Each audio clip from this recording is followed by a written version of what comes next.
Hi friends, எல்லாத்துக்கும் நான் thank பண்ணிக்கிறேன். தொடர்ந்து எனக்கு சப்போர்ட் பண்ணுறீங்க. அதே மாதிரி என்னுடைய வீடியோஸ் தொடர்ந்து வாட்ச் பண்ணுறீங்க. சப்ஸ்கிரைப் பண்ண எல்லாத்துக்கும் ரொம்ப தேங்க்ஸ். இன்றைக்கி பார்த்தீங்கன்னா நம்ம எதை பற்றி பேச போகிறோன்னா, கண்டிப்பாக உங்களுக்கு தம்பனையில் பார்த்து நீங்கள் தெரிஞ்சிருப்பீங்க. ஆமாங்க, என்னால் சுத்தமாக தாங்கவே முடியல.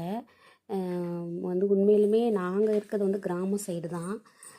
இது பார்த்தீங்க அப்படின்னாக்க நேற்று காலையில் எந்திரிச்சோன்னுமே எனக்கு தலையெல்லாம் ஒரு மாதிரி வலிக்க ஆரம்பிச்சிருச்சு.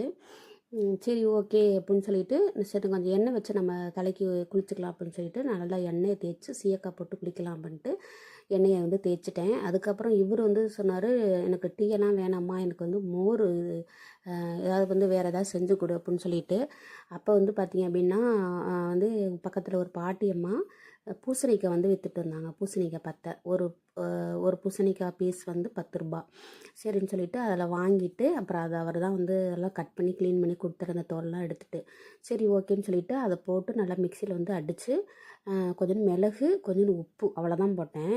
நல்லா செம்ம டேஸ்ட்டாக இருந்துச்சு பூசணிக்காய் அந்த ஜூஸ். அது ஆளுக்கு ஒரு டம்ளர் குடிச்சிட்டு டீயெல்லாம் எதுவும் போடலை. எனக்கு சாப்பாடு எதுவும் வேணாம், இதுவே எனக்கு போதும் அப்படின்ட்டு அவர் போயிட்டார். சரின்னு சொல்லிவிட்டு என்ன பண்ணேன்னா, அப்புறம் திருப்பி நான் எண்ணெய் தேய்ச்சி குளிச்சுட்டு, பாப்பா நேற்றே எனக்கு மோர் கொஞ்சம் கொடுமா, ஸ்கூலுக்கு எடுத்துகிட்டு போகிறேன், ரொம்ப வெக்கையாக இருக்குது, தண்ணி எவ்வளோ குடித்தாலும் தாகமாகவே இருக்குது அப்படின்னு சொல்லிகிட்டே இருந்தா. சரி அப்படின்னு சொல்லிட்டு என்னன்னாக்கா, நேற்று அவளுக்கு டைம் இல்லை. ஏன்னா நேற்று அவளுக்கும் தலையோட குளிப்பாட்டுட்டு நானும் எண்ணெய் தேய்ச்சி குளித்ததுனால கொஞ்சம் லேட் ஆகிடுச்சு.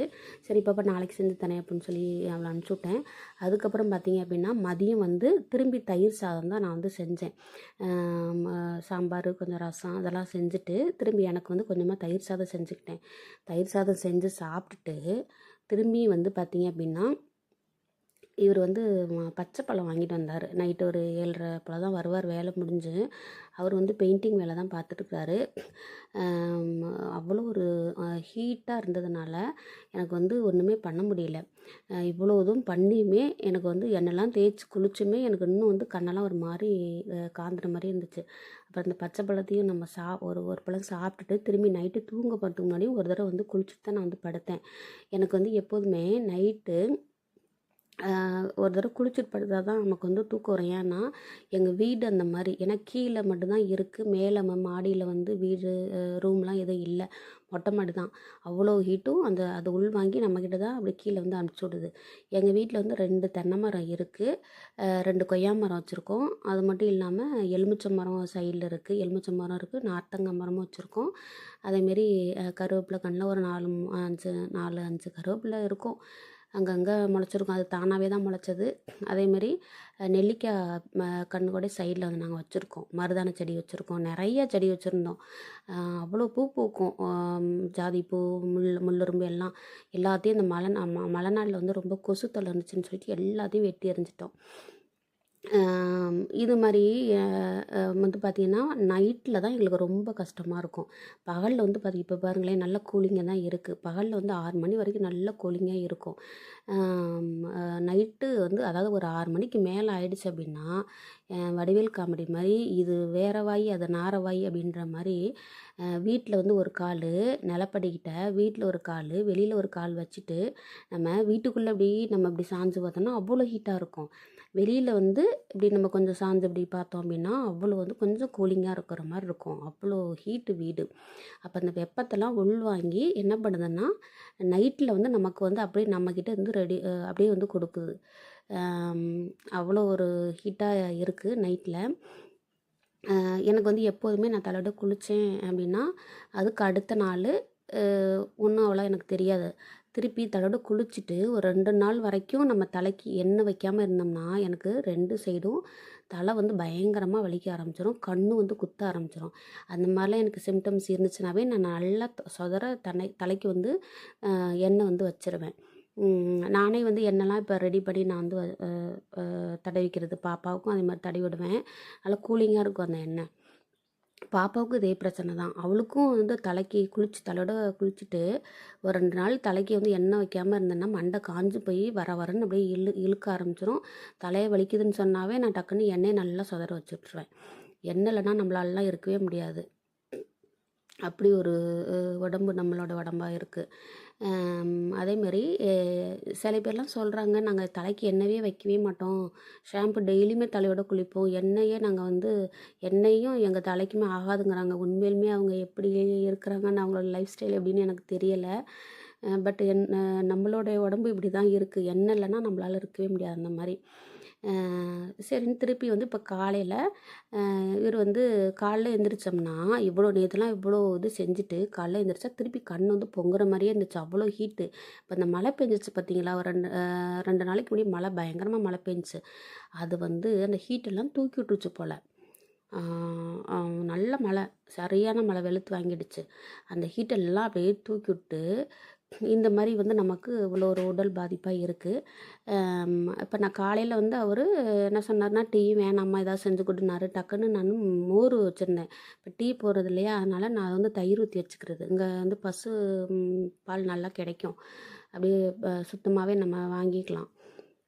அது மாதிரி நான் தயிர் ஊற்றி வச்சுருந்தேன். அப்புறம் பாப்பாவும் வந்து மோர் கேட்டிருந்தா ஸ்கூலுக்கு. அதனால் நான் வந்து மிக்சியில் வந்து என்னென்னா ஒரு துண்டு இஞ்சி, கருவேப்பிலை, புதினா, கொத்தமல்லி, கல் உப்பு எல்லாத்தையும் போட்டு நல்லா அடிச்சுட்டு, அப்புறம் மோரையும் நல்லா வந்து கலந்து ஒரு குண்டான் நிறைய வந்து மோர் செஞ்சுருந்தேன். மோர் செஞ்சுட்டு பாப்பாவுக்கு ஒரு வாட்டர் கேனு, இவருக்கும் ஒரு வாட்டர் கேன் கொடுத்துட்டு, அப்புறம் இவர் வந்து எனக்கு சாப்பாடு வேணாம் காலையில், எனக்கு இதே கொடுத்துரு அப்படின்னாரு.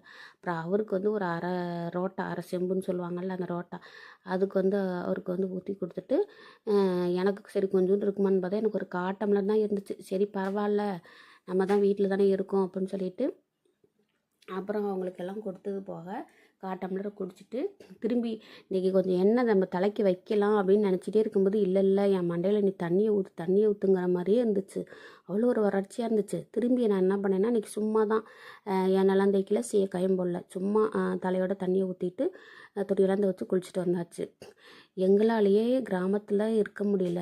பாவம் நீங்கள்லாம் வந்து டவுனில், அதுவும் சென்னையிலலாம் வந்து அப்பார்ட்மெண்ட்டெல்லாம், நான் ஒரு 4-5 டைம் சென்னை வந்திருக்கேன்.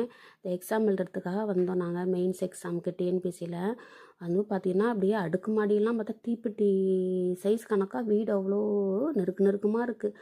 எப்படி தான் ஒரு வெண்டிலேஷன், ஒரு காற்றோட்டம் இல்லாமல், ஏன்னா மனுஷரோட ஆவியே நமக்கு வந்து அப்படியே நமக்கு வந்து அடிக்கும்னு சொல்லுவாங்க. எப்படி தான் இருக்கிறாங்களோ பாவம்.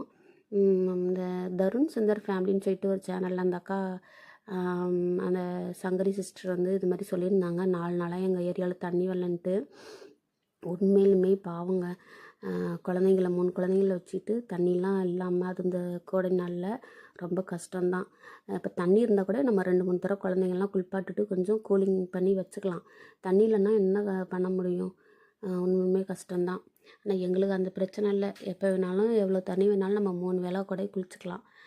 இனிமேல் இந்த இன்னும் கொஞ்ச நாள், இன்னும் ஒரு வாரம் போச்சு அப்படின்னாவே, இந்த அக்னிலாம் ஸ்டார்ட் ஆச்சுன்னாவே 3 வேளையுமே நாங்கள் குளிப்போம். வேறு வழி இல்லை, அவ்வளோ ஒரு ஹீட்டாக தான் இருக்குது.